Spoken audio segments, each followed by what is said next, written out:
Bom, pessoal, então nós vamos dar continuidade aqui à nossa aula.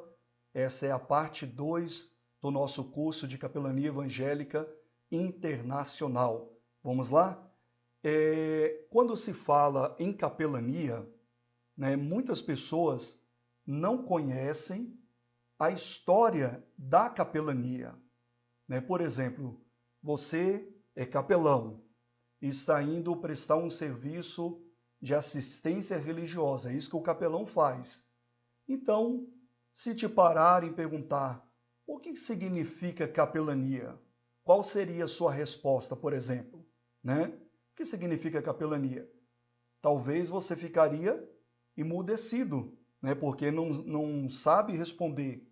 E é por conta disso, e não só isso, que se faz muito necessário conhecermos um pouquinho da história da capelania. Eu falo um pouquinho porque é lógico que a história é muito grande, e não dá para a gente falar aqui em poucas palavras. Então, essas poucas palavras se resumem um pouquinho da história da capelania, mas o suficiente para você entender, para você ter até mesmo a essência do que é a capelania no seu coração.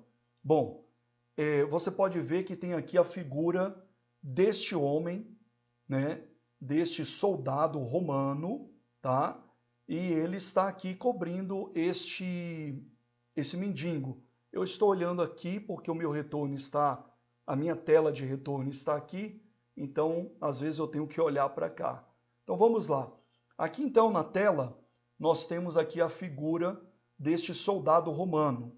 O nome dele é Martinho. Mais tarde ele vai ficar conhecido como Martinho de Tours, tá?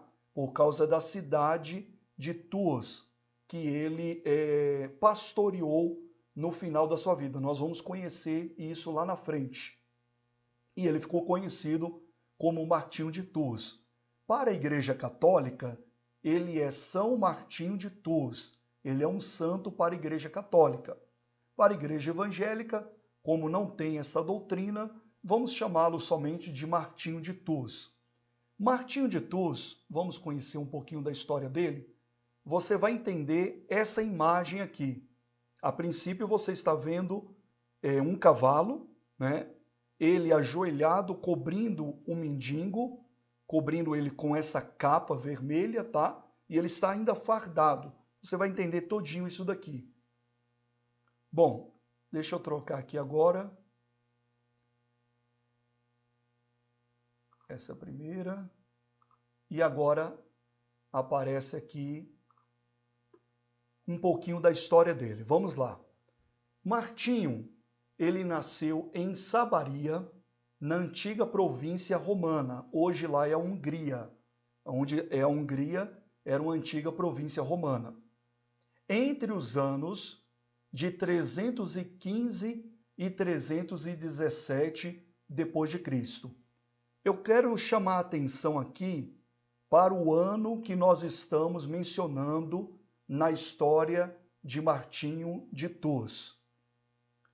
Porque através desse ano tem como a gente contextualizar melhor essa história. Como nós vamos contextualizar melhor? Preste atenção. Nós estamos no ano de 2020, não é verdade? Já se passaram 2020 anos depois da crucificação de Jesus Cristo. Mas ali só se passaram 315. Então veja que a história de Jesus, a crucificação de Jesus, estava até recente demais. Só se passaram 300 anos. Nós estamos falando de Jesus hoje, 2020 anos depois. Imagina 300 anos depois. É muito pouco. Agora, o que eu quero chamar a atenção aqui é que nessa época não existia igreja evangélica, por exemplo. Não existia igreja evangélica. Nessa época estava começando a existir a igreja que se chamaria Igreja Católica Apostólica Romana. mas ainda também nessa época de 315 não estava completamente formada a Igreja Católica. Não estava completamente. Então existia, como a Bíblia descreve, a igreja. E aí se referia ao nome de cidades.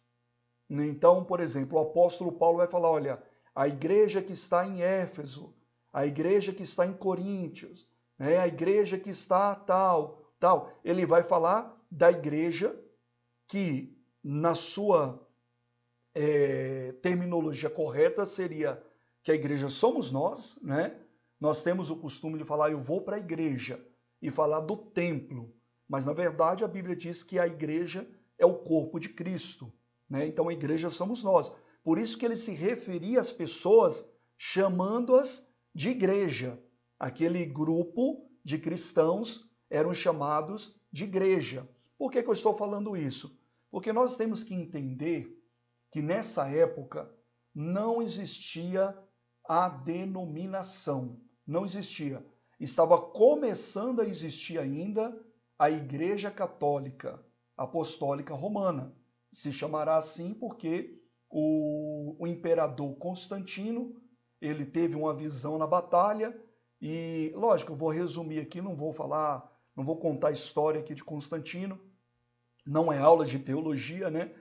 Mas se faz muito necessário falar um pouco. Então ele teve a visão da cruz, e alguns já conhecem a história, ele se converteu a Cristo, diz a história, né? Mas há várias correntes que ligam essa história, que diz que isso foi mais uma jogada política, porque Roma estava perdendo muita gente, os cristãos, quanto mais perseguiam eles, quanto mais matavam, quanto mais jogavam na cova dos leões, quanto mais faziam isso, faziam aquilo, mais eles se multiplicavam. Eles não estavam preocupados muito com a sua vida terrena, eles estavam muito ligados na vida celestial, né? Então há uma corrente que fala que Constantino teve essa jogada política e trouxe os cristãos para próximo de si. Mas o que aconteceu é que ele, né, na história, se converte a Cristo, e então nasceu essa ideia da imposição do Império de Roma, né, aos seus cidadãos, de ter o cristianismo como religião oficial. E aí se fundaram, então, uma única igreja, a Igreja Católica Apostólica Romana. Por que eu estou falando isso? Porque Martinho estava justamente nessa época da formação da igreja. Mas veja bem, a igreja não se formou da noite por dia, né? Não se formou da noite por dia. Os romanos mais perseguiam do que aceitavam essa ideia nessa época ainda. Imagina, aqueles que perseguiam, de uma hora para outra mudaria de ideia assim? De jeito nenhum. Continuava a perseguição, continuava a discriminação, continuava ali, né, toda a perseguição mesmo, mas em meio a isso estava surgindo a Igreja Católica, né, essa Igreja Universal, que seria então comandada aí pelo Império Romano.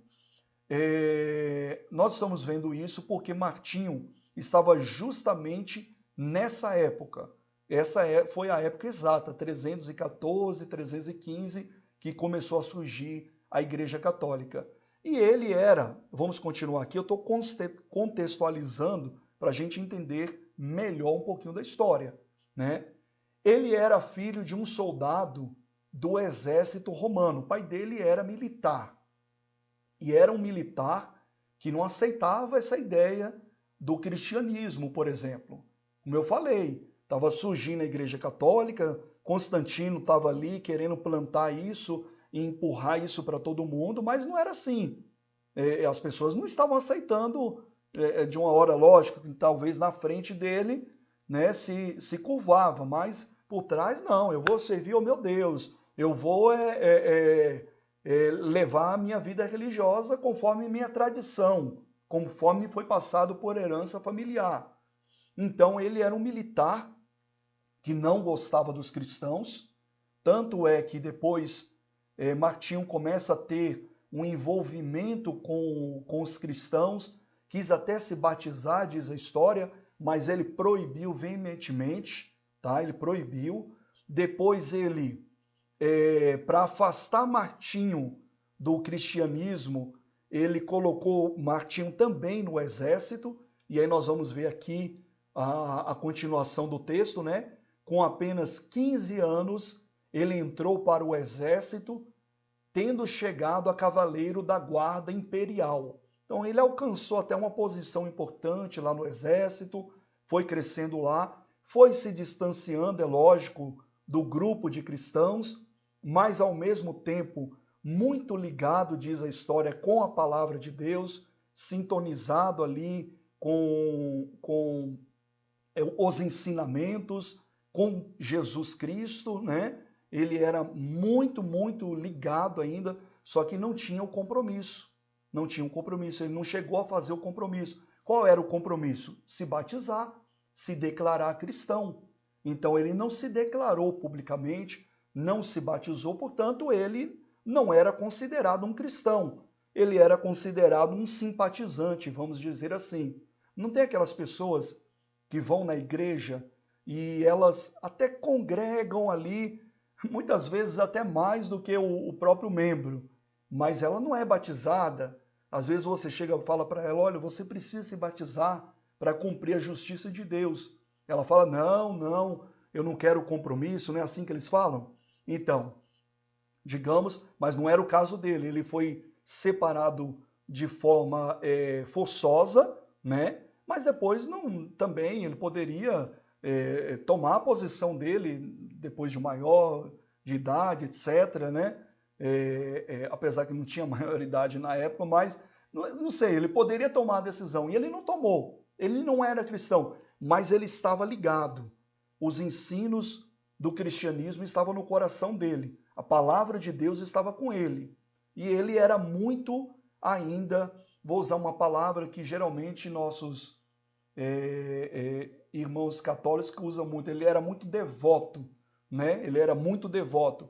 Tanto era que ele frequentava às escondidas os cultos. Ele ia, em vez em quando, nos cultos de forma escondida ainda, porque por mais que a ideia do cristianismo ser religião oficial do império estava crescendo, né, isso ainda não era unânime no Império Romano, não era unânime. Então ainda havia perseguição, os cultos tinham que ser às escondidas, estava começando ainda a crescer e depois cresce, depois dá um boom, cresce muito, a Igreja Católica ela avança e cresce bastante mesmo. Cresce tanto que a gente já conhece, né, e sabe o quanto ela ainda é forte em todo o mundo, né? E ele frequentava então essas reuniões um pouco às escondidas, até porque ele era agora, nessa fase de Martinho, ele era um soldado romano. Imagina, quem foi que crucificou Jesus? Foram os romanos.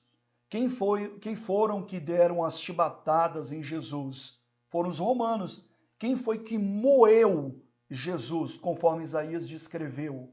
Né? Ele foi moído. Foram os soldados romanos. Então imagina, naquela época, a época ainda que podemos dizer, época sem lei, já viu esse ditado? Era uma época assim, sem lei, cruel. Quem tinha o poder pisava em quem não tinha. Então você, como um soldado romano, você tinha o poder de chegar, matar uma pessoa sem ao menos ser julgado, nem se preocupar com isso. Lógico que tinha as leis da época, tinha tudo. Nós sabemos disso. Mas não fazia muito valer para quem tinha um poder. Até hoje é um pouco assim. Imagina naquela época. Imagina, quem tem um poder até hoje é um pouco assim. Imagina naquela época. Então, os soldados romanos cruéis, né, homens de sentimentos, podemos usar assim, cruéis mesmo e soberbos e tudo mais, ele poderia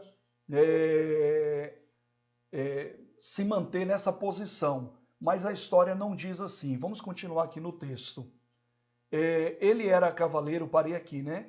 Ele chegou, né, tendo chegado a cavaleiro da guarda imperial, ele tinha a religião dos seus antepassados. Veja, então ele ainda estava num contexto familiar que a sua família tinha a religião dos seus antepassados, né? Quais são a religião dos seus antepassados? Eles acreditavam nos deuses que faziam parte da mitologia romana. Então ele estava nesse seio familiar religioso, né, que era contra o cristianismo, e lá estava ele, mas com a palavra de Deus no seu coração. Até que um dia, lendo essa última parte aqui, até que um dia aconteceu um fato que o marcou para toda a vida. Bom, então nós conhecemos um pouquinho de Martinho, o seu contexto histórico, 315 depois de Cristo, época do surgimento da Igreja Católica Apostólica Romana, época também de grande perseguição à igreja, época que Martinho se tornou militar, época que nessa fase ele como militar alcançou uma posição importante, mas continuava, diz a história, frequentando às escondidas os cultos cristãos. Então, nessa época, essa é um pouquinho da história dele. Até que aconteceu um fato que o marcou para toda a sua vida. E aqui entra o início da capelania. Você vai ver o que tem a ver a capelania. O projeto de Deus, no coração de Deus, revelado a este servo, né? E o início do surgimento da capelania está justamente nesse fato que marcou a vida dele e entrou para a história. Se hoje estamos falando dele é por causa desse fato. Então eu vou mudar aqui de imagem e vou pegar agora essa segunda imagem. Essa segunda imagem é semelhante à primeira imagem que nós estamos vendo aqui. O encontro do soldado romano Martinho de Tours com um mendigo que estava num caminho moribundo, à beira da morte. É isso mesmo. O que aconteceu?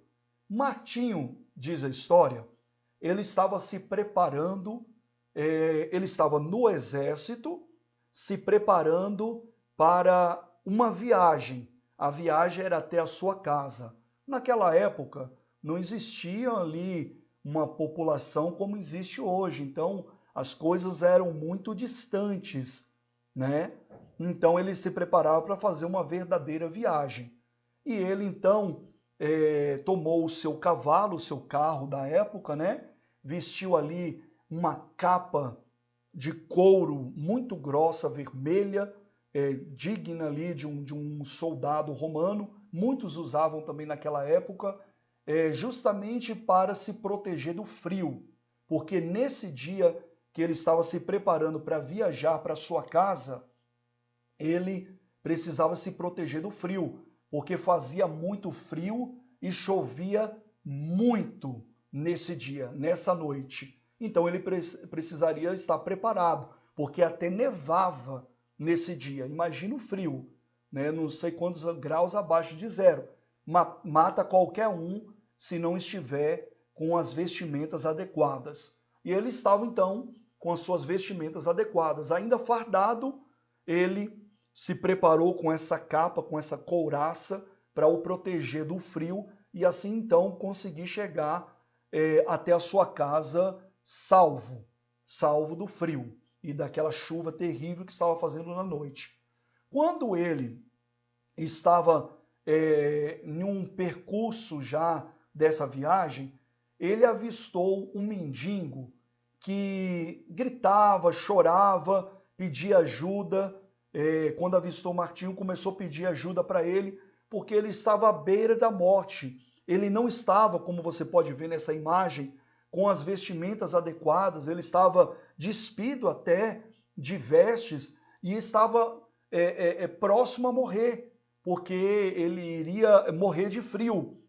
E Martinho, então, fez algo surpreendente. Eu falo surpreendente porque você já conheceu um pouquinho da história. Ele está na posição ali de um soldado romano. Jamais um soldado romano, ou até qualquer pessoa, se passasse ali, até acelerava para não parar. Lembra daquela passagem do bom samaritano? As pessoas passavam e seguiam sua viagem. Não queria saber de parar para ajudar ninguém, não. Mesmo que estivesse à beira da morte.